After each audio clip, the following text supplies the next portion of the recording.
Assalamualaikum warahmatullahi wabarakatuh. Perkenalkan, nama saya Kartika Abriana Bersembiring, NIM 0306202060, PGMI 2 semester 1 mata kuliah Bahasa Inggris. Dosen Riris Nur Kholidah Rambe, MPD. Baiklah, saya akan mereview kembali materi atau pelajaran yang telah saya pelajari di semester 1. Mari kita simak penjelasan berikut ini.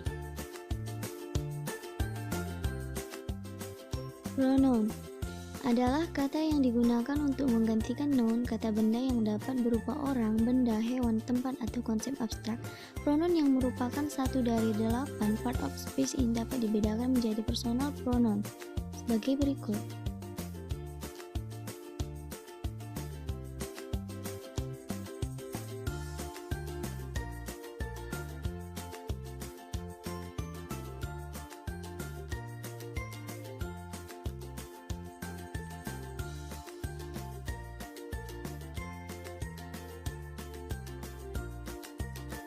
Selanjutnya adalah noun, atau sering disebut dengan kata benda, adalah suatu kata yang digunakan untuk nama orang, benda, hewan, tempat, dan konsep abstrak. Kata benda bahasa Inggris berupa satu dari 8 part of speech. Di antaranya itu adalah adverb adalah kata yang berfungsi untuk mendeskripsikan verb atau kata kerja, adjektif atau kata sifat, atau adverb lain. Sedangkan adverbal yang berarti adverb atau konstruksi lain yang berperan sebagai adverb, seperti praise and close. Macam-macam adverb. Adjektif adalah kata yang digunakan untuk menerangkan noun atau kata benda atau pronoun atau kata ganti yang dapat berupa orang atau person, tempat place, hewan animal, benda atau konsep abstrak yaitu thing. Kata sifat bahasa Inggris ini merupakan satu dari 8 part of speech. Selanjutnya, simple present tense adalah bentuk kata kerja untuk menyatakan fakta, kebiasaan, atau kejadian yang terjadi pada saat ini. Tense ini paling sering digunakan dalam bahasa Inggris. Macam-macam dan fungsinya yaitu 6.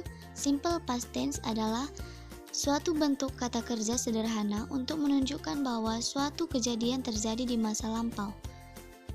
Dan macam-macamnya ialah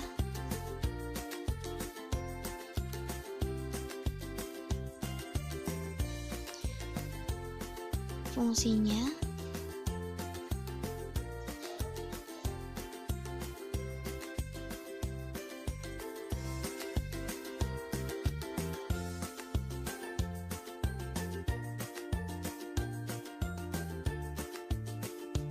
simple future tense adalah suatu bentuk kata kerja yang digunakan untuk menyatakan bahwa suatu aksi terjadi di masa depan secara spontan atau terencana. Tense ini juga dapat digunakan untuk membentuk conditional sentence tipe 1. Gerund adalah suatu kata yang dibentuk dari verba atau kata kerja dengan ditambahkan sufiks akhir ing dan berfungsi sebagai noun kata benda. Walaupun berfungsi sebagai kata benda, namun tetap berlaku kata kerja ketika berada di dalam frasa yang disebut frasa gerund. Artikel adalah kata yang digunakan untuk membatasi pengertian dari noun atau kata benda. Artikel atau kata sendang terbagi menjadi dua macam, yaitu definite and indefinite. Adapun zero article yang berarti tanpa kata sendang. Function adalah kata atau kelompok kata yang berfungsi menghubungkan dua konstruksi gramatikal yang sama. Macam-macamnya adalah selanjutnya, preposition adalah kata yang berfungsi untuk menunjukkan hubungan antara objeknya dengan bagian lain di dalam kalimat. Macam-macamnya adalah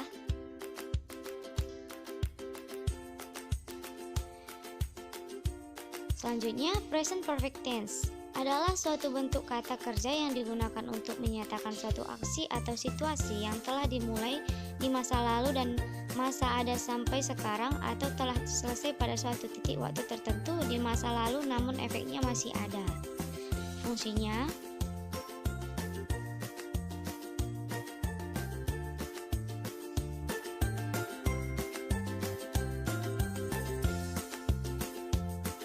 sekian penjelasan materi dari saya. Lebih dan kurangnya saya mohon maaf, kepada Allah saya mohon ampun. Thank you for your attention. Assalamualaikum warahmatullahi wabarakatuh.